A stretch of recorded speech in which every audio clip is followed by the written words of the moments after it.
Welcome back, focused learners. Today we're digging into a really fun, super relatable primary source for this explainer. It's a diary entry from July 2026, written by a blogger named Ang. So Ang has been meticulously documenting this series called Notes on Exercises, and part 19 is what immediately caught my eye. It outlines this wonderfully practical, everyday micro-experiment. It's basically a masterclass in looking at mundane, everyday chores through the lens of self-improvement and physical adaptation. Okay, let's dive into this. Have you ever been staring out at your backyard and thought, hey, is it actually possible to integrate heavy-duty fitness directly into my daily gardening chores? Well, that is exactly the central question driving Ang's experiment. We're going to look at whether a totally basic gardening tool, specifically your average watering can, could actually double as viable gym equipment to build strength while you're out there getting the chores done. Now, to really get the mechanics of what's happening here, we have to look at the specific movement Ang is trying to replicate. As defined right here in the source text, the farmer's walk is heavily renowned for being a comprehensive full-body workout. I mean, it's a classic strength and conditioning challenge. You literally just pick up some heavy weights and walk a set distance. But man, it absolutely taxes everything, from your grip right down to your core and your legs.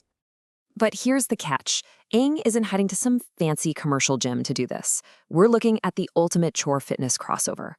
After discovering just how beneficial the farmer's walk is, Ang started deeply brainstorming ways to seamlessly weave this full-body movement into daily routines. And the most practical, immediate way to pull this off while gardening?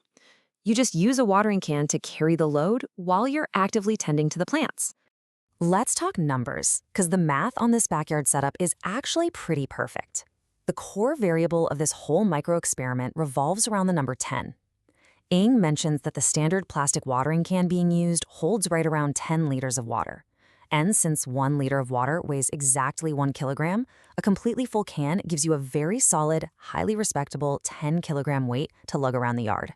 Now, what's really interesting about this slide is how surprisingly simple the progression system is. You don't need to go out and buy expensive, interchangeable weight plates.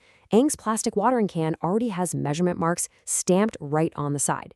So you've got this brilliant, dynamic 3-step process. First, you check those marks. Second, you adjust the water level by adding or pouring some out. And third, you precisely match your training intensity for that specific day. It is literally adjustable resistance built right into the tool. But, dreaming up a workout in theory and actually physically doing it are two very different things. On paper, adjustable water weight sounds amazing, right? Well, Ang's own research brought up some real hurdles. According to the readings Ang checked out before starting, a watering can isn't exactly ideal gym equipment. It introduces some serious biomechanical challenges that standard, perfectly engineered gym gear is specifically designed to avoid. Let's clearly break down exactly where the friction is in this whole crossover idea.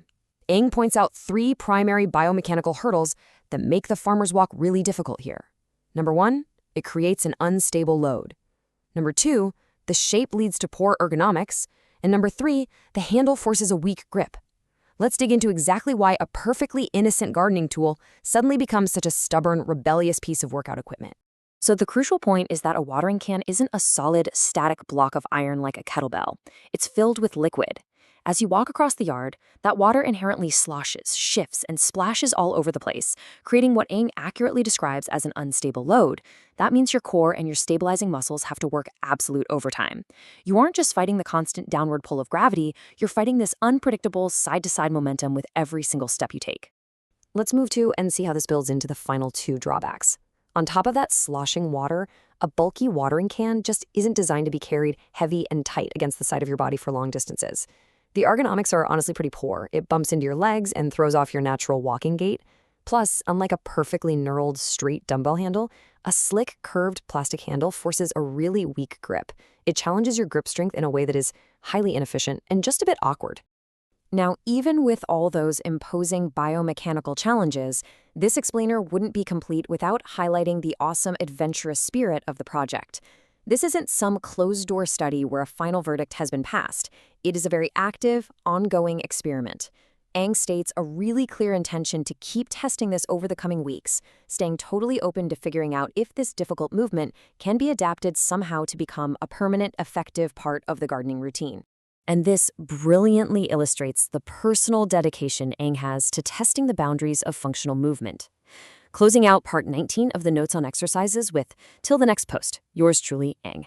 It just shows this genuine, endearing commitment to sharing these raw, unfiltered notes on the interweb.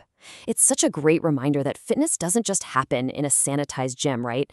It's a constant, everyday cycle of hypothesis, trial, and adaptation, right in your own backyard. Which brings us to the ultimate question for you, the focused learner.